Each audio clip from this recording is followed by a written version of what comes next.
You know, I've been following Michael Franzese since I've seen his first interview on Vlad TV, and I noticed how easy he is discussing drugs. It makes sense, really, because drugs had a very severe impact on his family. He lost his sister to an overdose, and his brother was an addict for quite some time. He later became an informant, and from what I have heard, he has HIV as a result of his heroin use.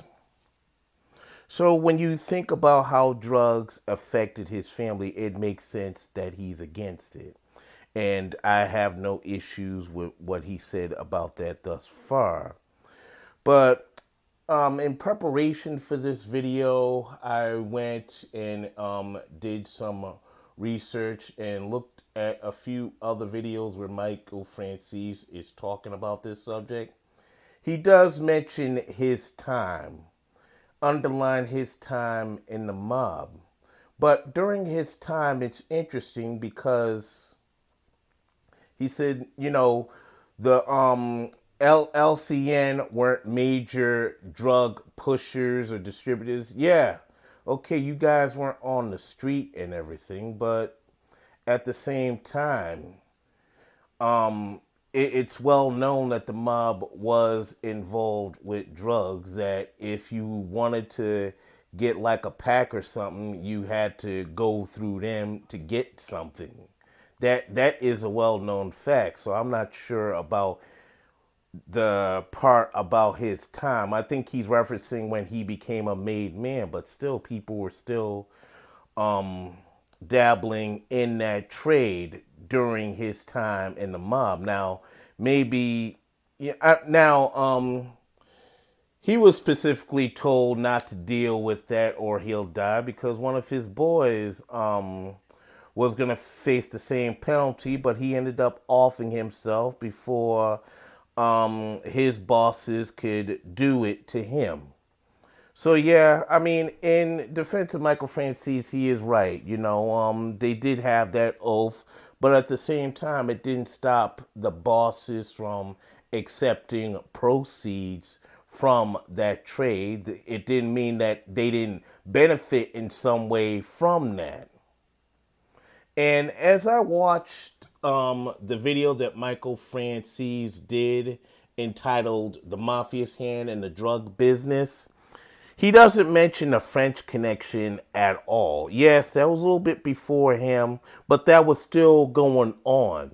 He doesn't mention that at all. Instead, he talks about how the drugs are being smuggled over the border and all that other stuff, but it's quite convenient that he leaves that part out. I wonder why.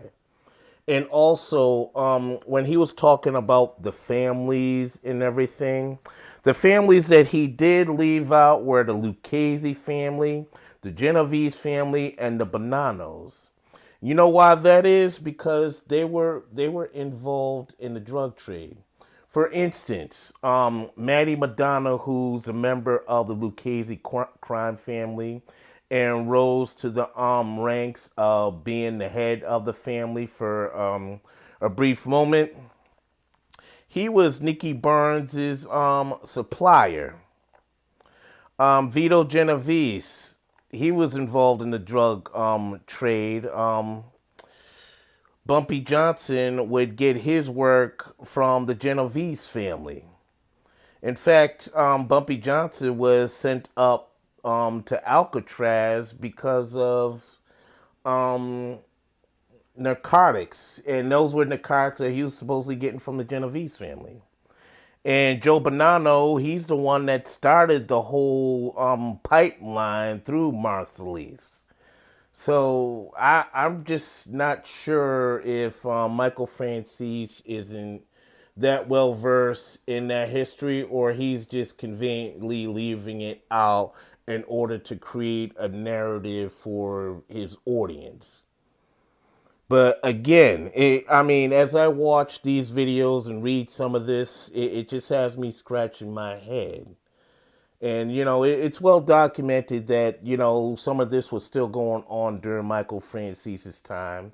And no doubt that some of the bosses just chose to turn a blind eye to it just as long as the people came back with money and stuff like that. And they didn't really want to be a part of that because, for one, it came with heavy sentencing, and two, there was a likelihood that the people that caught would be susceptible to snitching. So that is why they didn't really have anything to do with it as far as, and we're going to use Michael Francese's term, pushing.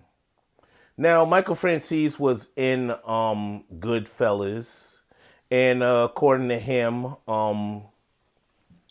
Nicholas Pileggi put him in that movie for name recognition. And Goodfellas pretty much centered around the Lucchese family. Michael Franzese wasn't part of the Lucchese's. Lucchese family was Paul Vario, with Jimmy Burke and Henry Hill, who were associates of that family. And they were a part of that, even though if you used to watch that movie, Goodfellas, Paul Vario gave a warning to Henry Hill not to really mess with drugs like that. So, but yeah. I decided to do this issue because, it really caught my interest that Michael Franzese would say all this without putting any proper historical context.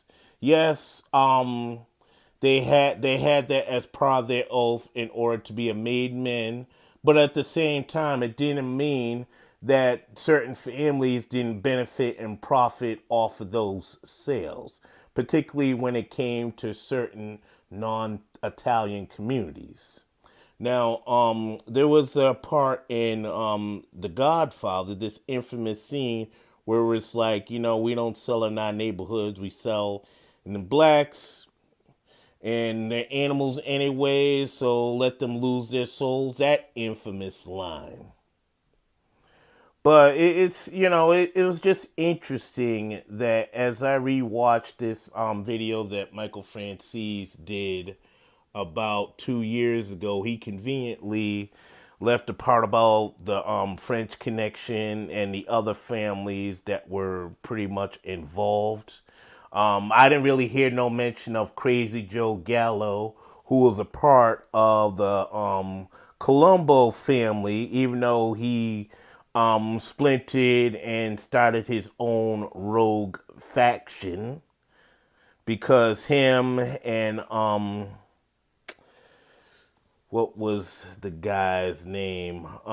Joe Colombo, they were beefing and whatnot. So, in fact, it was rumored that Crazy Joe Gallo had something to do with Joe Colombo's death, and that brother that they sent after Colombo did that under orders from Crazy Joe. So that's not mentioned.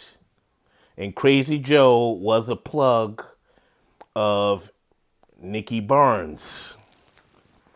Another point that isn't mentioned, really. So, but yeah, this is just something I want to bring out there. And folks, tell me what you think. Let me know in the comment box.